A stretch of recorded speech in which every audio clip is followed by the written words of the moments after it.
रोज एक नई कहानी देखने के लिए चैनल को सब्सक्राइब करें और बेल आइकन दबाना ना भूलें। विवेक बहुत ही पतला लड़का होता है। उसकी कमर भी इतनी ज्यादा पतली थी कि वो जहाँ भी जाता लोग उसकी पतली कमर का मजाक उड़ाते। ऐसे ही समय बीतता है और एक दिन विवेक अपने दोस्तों के साथ पार्क में बैठा होता है। तभी वहीं बैठे हुए उसके दोस्तों में से उसका दोस्त महेश कहता है, भाई कौन सा नशा कर रहा है जो दिन भर पतला होता जा रहा है? अरे कुछ खाता नहीं है क्या? हवा खा रहा है क्या बस? नहीं भाई, खाता हूँ यार, बहुत खाता हूँ, लेकिन फिर भी मेरी पतली कमर पे चर्बी आ ही नहीं रही है। तेरी ये पतली कमर देखकर एक लाइन याद आ गई। एक बार पेंसिल बोल जरा, पेंसिल। पेंसिल? तेरी ये पतली कमर देखकर तेरी शादी कैंसिल। दोस्तों की मजाक बनाने पर विवेक वहाँ से घर आकर मुंह लटकाकर बैठ जाता है कि तभी वहाँ उसकी माँ कमला आती है और उसके पास जाकर कहती है, क्या हुआ विवेक बेटा, तू ऐसे मुंह लटका कर क्यों बैठा हुआ है? किसी ने कुछ कहा क्या तुझसे?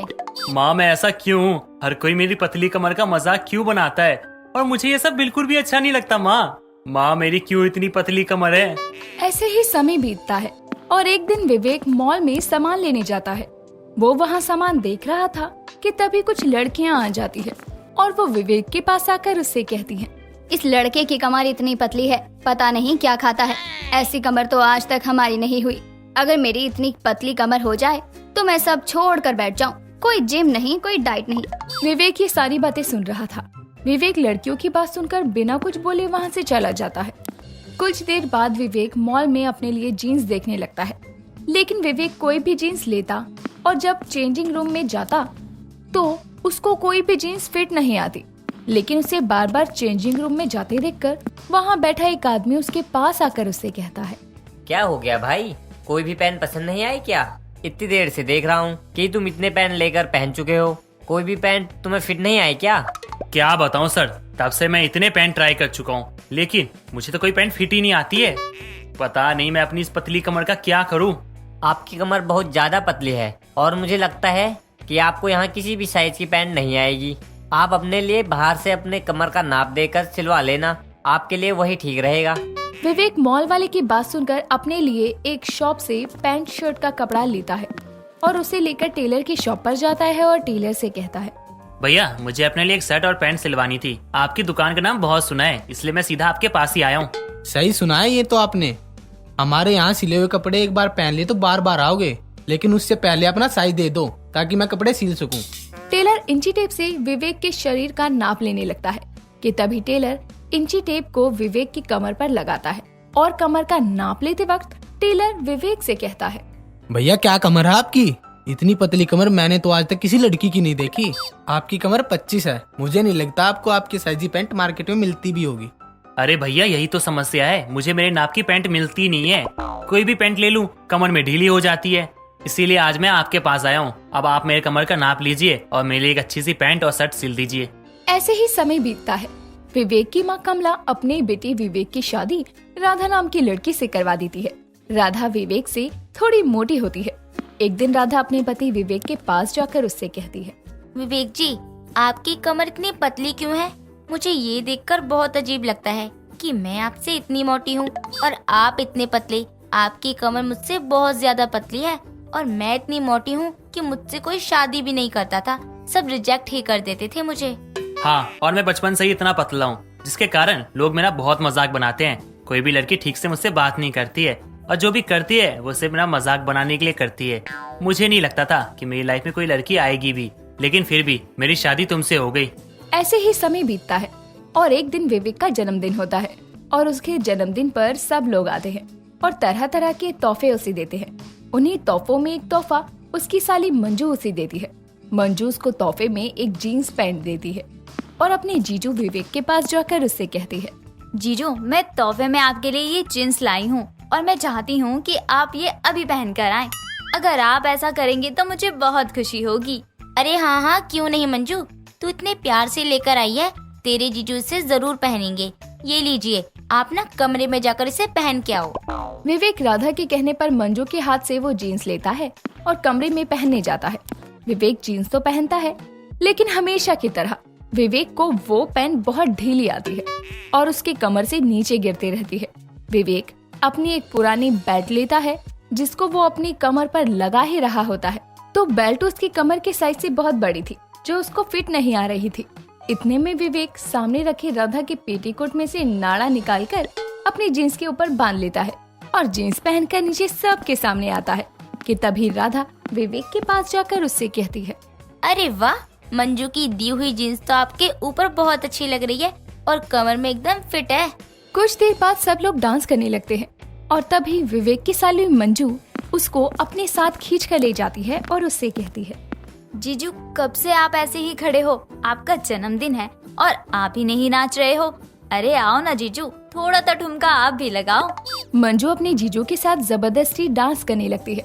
नाचने के लिए वो ऐसा कर ही रही थी कि तब तक विवेक की जीन्स का नाड़ा खुल जाता है और उसकी जीन्स नीचे गिर जाती है, जिसे देखकर सब उसके ऊपर हंसने लगते हैं और तरह तरह की बातें करने लगते हैं। विवेक ये सब देखकर अपनी पैंट उठाकर वहाँ से अपने कमरे में चला जाता है। तभी पीछे पीछे राधा भी उसके पास आती है और उसके पास जाकर उससे कहती है, विवेक ये क्या था? तुमने अपने पैंट को टाइट करने के लिए नाड़े का इस्तेमाल किया। तुम कुछ और भी तो कर सकते थे ना। और जब पैंट आ ही नहीं रही थी तुम्हें, तो तुम्हें पहनी क्यों? सबके सामने तुम्हारा मजाक बन गया ना। तो और मैं क्या करता जब तुम्हें पता है मुझे बाहर के कपड़े नहीं आते, लेकिन फिर भी तुम अपनी बहन के साथ मिलकर जिद करने लग गई। तो मैं क्या करता, मुझे ये पहनना पड़ा और इस वजह से मेरा बहुत मजाक बन गया। ऐसे ही समय बीतता है और एक दिन राधा टीवी देख रही थी। तभी टीवी पर वजन बढ़ाने का एक प्रचार आता है। अब मिला इलाज अपने पति की पतली कमर को ठीक करने का। अब देखती हूँ कि इनकी कमर कैसे मोटी नहीं होती। राधा टीवी पर देखकर झटपट उस दवाई को ऑर्डर करके अपने घर मंगवा लेती है। ऐसे ही समय बीतता है।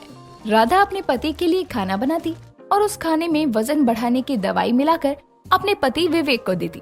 विवेक उस खाने को खाता और कुछ समय बाद विवेक को बहुत उल्टियाँ आने लगती। विवेक की ऐसी हालत देखकर राधा फौरन उसे डॉक्टर के पास लेकर जाती है। डॉक्टर विवेक का चेकअप करने के बाद राधा के पास जाकर उससे कहता है, आपके पति विवेक को बहुत ज्यादा उल्टी होने के कारण शरीर में पानी की कमी हो गई है। घबराने की कोई बात नहीं है, कुछ दिनों तक इन्हें यहीं रहना होगा, ये ठीक हो जाएंगे। ऐसे ही समय बीतता जाता है और अब विवेक हॉस्पिटल से वापस आ जाता है। विवेक अब और ज्यादा कमजोर हो जाता है। विवेक को ऐसे देखकर राधा उसके पास जाकर उससे कहती है, विवेक मुझे माफ कर दो। तुम्हारी इस हालत की जिम्मेदार मैं हूँ। मैंने ही तुम्हारे खाने में वजन बढ़ाने वाली दवाई मिलाई थी, जिसके खाने के बाद तुम्हें वो उल्टियाँ हुई। अच्छा, तो मतलब तुम इस हद तक चली गई। देखो राधा, मुझे मेरे पतले कमर से कोई दिक्कत नहीं है। तुम चाहो तो मुझे छोड़ सकती हो, लेकिन मुझे कभी भी तुम्हारे मोटापे से कोई दिक्कत नहीं है। मुझे माफ कर दो। मैं बस तुम्हारी मदद करना चाहती थी, लेकिन सब कुछ उल्टा हो गया। आगे से कभी कुछ नहीं करूँगी। आप जैसे भी हो मुझे पसंद हो और मैं आपके साथ खुश हूँ। इस तरह आप दोनों खुशी खुशी अपनी जिंदगी में आगे बढ़ जाते हैं। भावना अपने ऑटोमेटिक व्हीलचेयर पर घूमकर रसोई में अपनी बहू कविता के पास जाकर कहती है, बहू आज क्या बना रही है बेटा? कुछ नहीं माँ जी, पोहा बना रही हूँ। ठीक है, सुन बहू, पोहा बनाकर जरा एक कप चाय बना दे। सिर में बहुत दर्द हो रहा है। जी जी माँ जी, चाय दो इनको। खुद तो कुछ करना नहीं है, बस ये 4 टांगे लेकर सारा दिन पूरा घर नापती रहती हैं और मुझे कहीं आराम नहीं लेने देती। क्या हुआ बहू, परेशानी है क्या कोई? नहीं तो माँ जी, सब ठीक है, कोई परेशानी नहीं है। आप हॉल में चलो, मैं आपके लिए चाय लेकर आती हूँ। अपनी बहू की बात सुनकर भावना रसोई से बाहर हॉल में चली जाती है। भावना के दोनों पैर बेजान थे, इसीलिए वो इधर उधर जाने के लिए व्हील चेयर का सहारा लिया करती थी। उसकी बहू कविता अपनी सास के मुंह पर तो बड़ी मीठी बनती, पर अंदर ही अंदर वो अपनी सास को 4 टांगों पर देखकर खुश नहीं थी। ऐसे ही एक दिन घर का सारा काम खत्म करने के बाद कविता सोफे पर बैठी ही थी कि तभी वहाँ पर भावना आकर कहती है, बहू सारा काम हो गया घर का? जी माँ जी, क्या हो गया बताइए। बेटा काम हो गया तो जरा मुझे नहला दे और मेरे बाल भी धो दे। जी माँ जी। बहू 2 दिन से सर नहीं धोया, गर्मी भी बहुत है, कहीं ऐसा न हो कि मेरे सारे बाल झड़ जाएं। चला जाता नहीं है, काम सारे मैं कर करके दूं और बाल झड़ने का फिक्र इन्हें सता रहा है। क्या हुआ बहू, तू बात बात पर क्या सोचने लग जाती है? कुछ भी तो नहीं माँ जी, मैं क्या कहूँगी। वैसे लोगों के पास तो 2 टांगे होती हैं, लेकिन आपके पास तो 4 टांगे हैं। वो कैसे बहू? 2 तो ये जो किसी काम के नहीं है और बाकी की 2 आपके ये व्हील चेयर के व्हील। कुल मिला के कितनी हुई? 4। बहू तो मजाक कर रही है या मुझे ताने दे रही है? माँ जी, आपको जो अच्छा लगे आप वो समझ लो। अरे मेरा मतलब था यूं ही कहा, सच में। चलो मैं आपको नहला धुला कर सोना बाबू बनाती हूँ। कविता की बातें भावना को थोड़ी अजीब लगती है, पर वो अपनी बहू को कुछ नहीं कहती। कुछ देर में कविता अपनी सास को नहलाकर अच्छे से रेडी कर देती है। ऐसे ही दिन गुजरते हैं।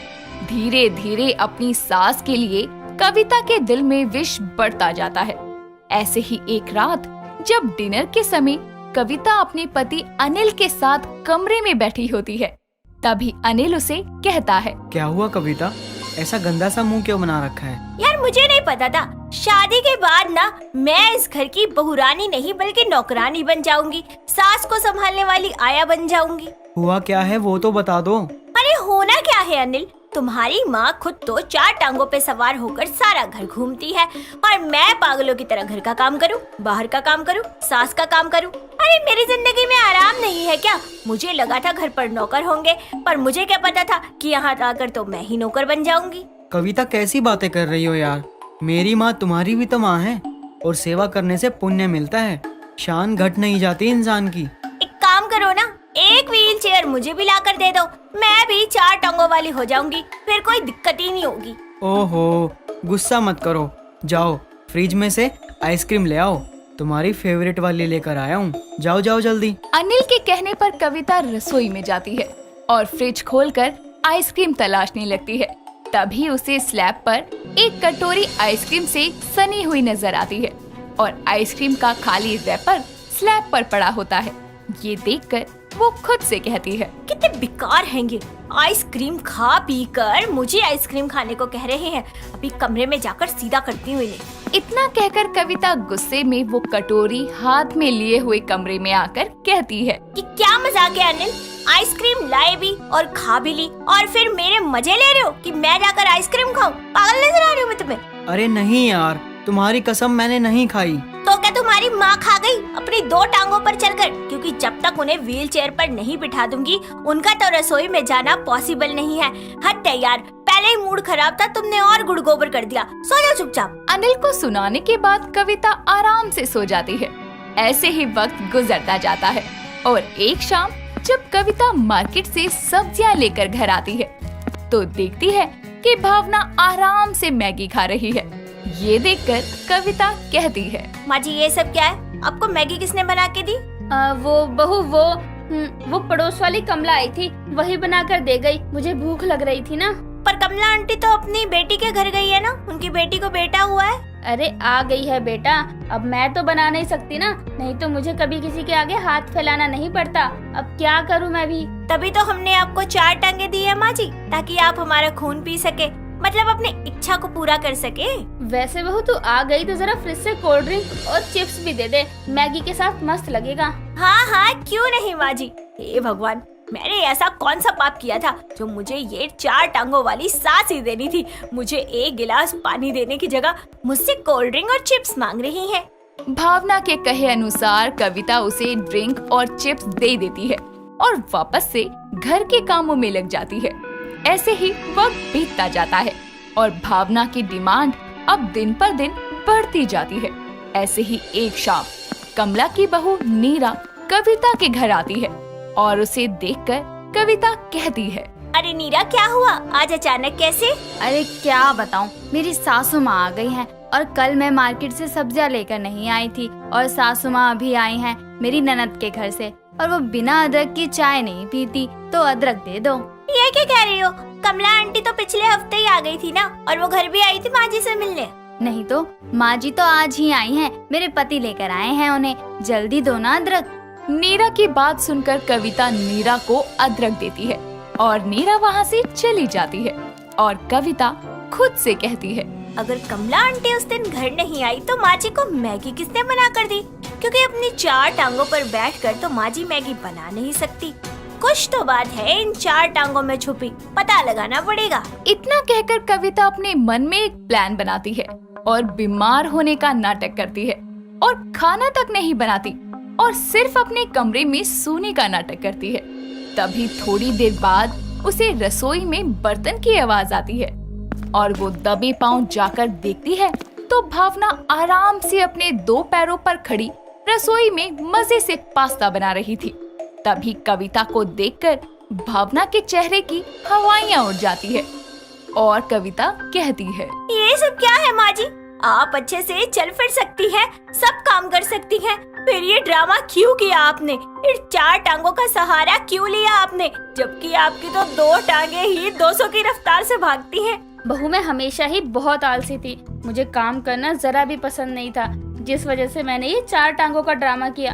पर अब तो मेरा सच सामने आ गया है, मुझे माफ कर दे बहू। माफी तो तब दूंगी जब आप अनिल को भी अपने मुंह से अपना सारा सच बताएंगी।